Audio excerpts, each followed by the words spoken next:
Afwan izin bertanya, bagaimana cara menampakkan nikmat Allah? Apakah boleh menampakkan misalnya dalam status WA? Jazakumullah khairan. Jamaah rahimani wa rahimakumullah, ada hadis Nabi, sesungguhnya Allah mencintai seorang hamba yang menampakkan kenikmatan ada pada dirinya. Ini artinya apa? Menampakkan kenikmatan.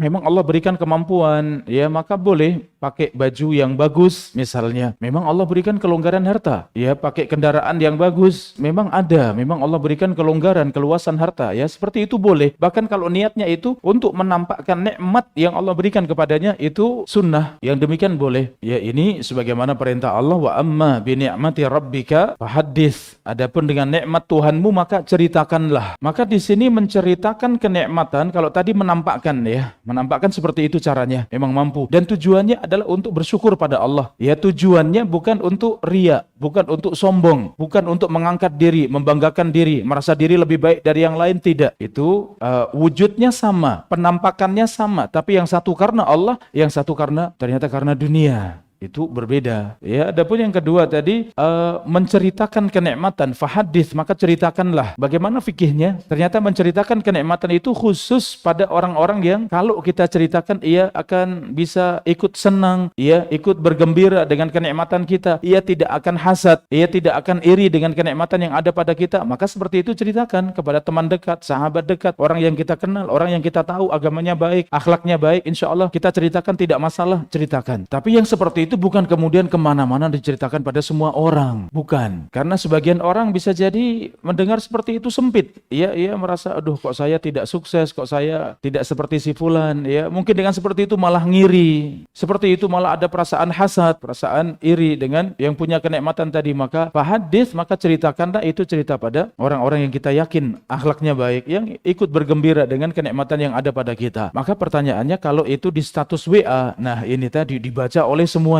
Ya, orang-orang yang tidak suka baca status seperti itu, kira-kira bagaimana sikapnya? Semakin dongkol, semakin iri, bahkan mungkin mendoakan keburukan. Maka hati-hati, makan enak di foto jebret kemudian ya buat status, ya. Orang-orang yang tidak mampu, kalau hatinya tetap ya hati yang baik, hati yang bersih, insya Allah ya menjaga diri, walaupun pengen tapi menjaga diri. Tapi yang seperti itu dan hatinya buruk, waduh ini tambah jengkel, tambah dongkol dengan orang seperti ini, sombong ini orang, sok bener orang ini, dan seterusnya, ya ucapan-ucapan yang buruk. Sehingga yang seperti ini jangan sampai disebar kemana-mana, ya cukuplah orang-orang yang kita kenal, orang-orang yang baik, akhlaknya baik, silakan bercerita. Tapi kalau status seperti itu, hati-hati, itu sangat berat, ya apalagi buat orang-orang yang tidak sampai nikmat seperti itu, mudah sekali untuk membuat orang iri dengan kita, ya. Demikian, wallahu ta'ala a'lam bissawab.